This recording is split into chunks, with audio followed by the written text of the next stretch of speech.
everyone. Welcome to Why Such a Fast podcast. I have James Fowler from UpTech with me again. Hello, James. Hi, Christine. Thanks for having us along. Good. So today we're going to be talking about data retention and automated deletion. So let's have a look at what the GDPR sort of says with regards to data retention. So first of all, it's one of the six major principles that basically says that you're not to keep, or a business is not to keep data any longer than necessary.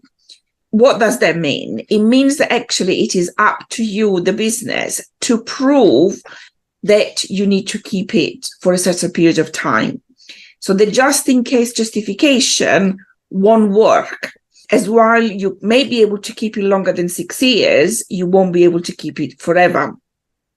So there has to be an end date.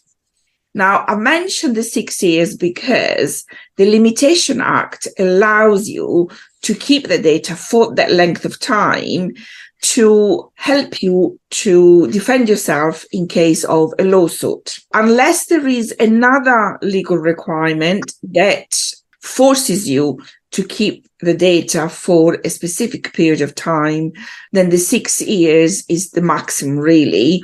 Unless you can justify it, it needs to be justified. Now, the question that you also need to ask yourself is, do you apply that same blank rule to all different type of data? So let's take emails, for example.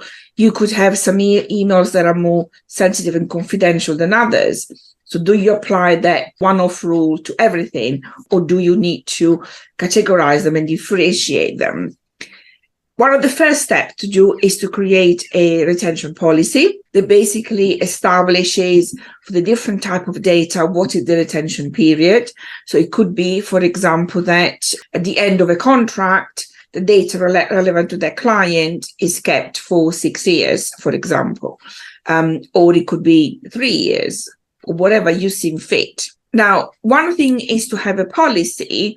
The next thing is to actually implement it and then maintain that rigor so that you are fulfilling your policy. Most of the time, it's a manual effort because this also applies to hard copy data. But there might be some technology that allows you to do that automatically, whereas you can program that technology to automatically delete the data. James, perhaps you can jump in here on this and give us a bit more info.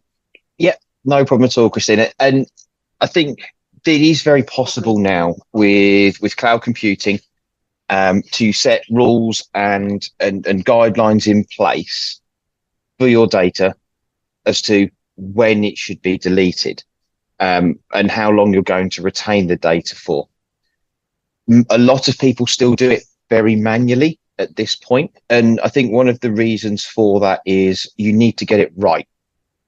So you need to go through your policy. You need to build out what the legal and the regulatory requirements are, because there will be different requirements for different information. You know, the financial information over personal data, there might be some changes in that. You need to consider that how long you keep transaction details for. If you're, I think a really good example, having been in the car repair industry many moons ago, there was details of cars that you had to keep because they'd had paintwork done and there was a warranty on that. So there's other levels you need to go through, specifying the business purpose, making sure that whether it's actually deleting or whether it's archiving, you need to go through as well.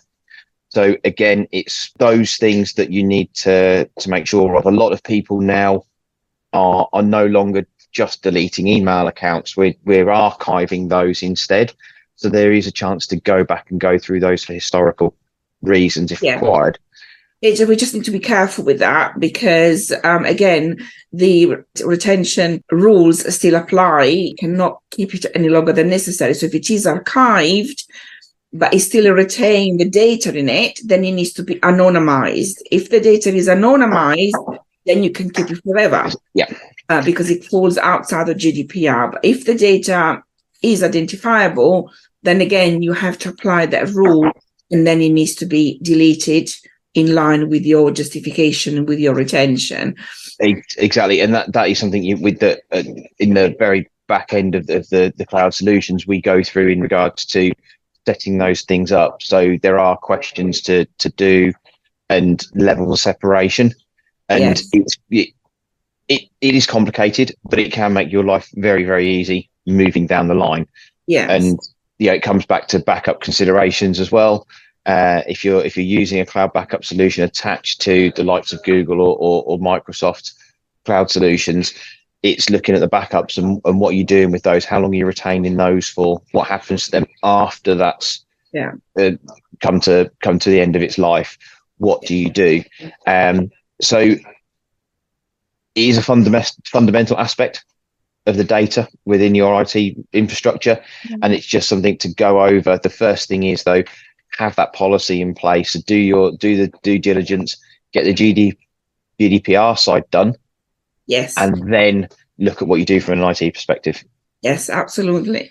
And, I remember in my last role in corporate, where I had to implement the GDPR because it was just coming out. So I had to implement it across the organization. We decided as a business, this is quite, as a large business, was an international organization, we decided point blank that we were going to apply the same rule across all of the emails. So after 6 years, the system was then automatically programmed to delete everything. So regardless of the different type of emails, and just because of the volume and the complexity of the organization, we couldn't have done it in any other way. We had to get that sort of hard line in. So if you are a smaller organization, you might be able to subcategorize, your emails, for example, or different type of data. But in a larger organization, because of the pure volume of it, it might be a bit more difficult. So you might need to be a little bit more cutthroat in that respect. But yes, but there are opportunities and possibility for the technology to do some of that work for you. However, as James pointed out, you need to have your policy, your GDPR retention policy in place first, because that is your structure, that is your framework to work with. No, absolutely, Christina. That would be the way your IT then follows on from that side of things. Exactly. Yep. Fantastic. Thank you ever so much, James. And hopefully we'll get you back soon.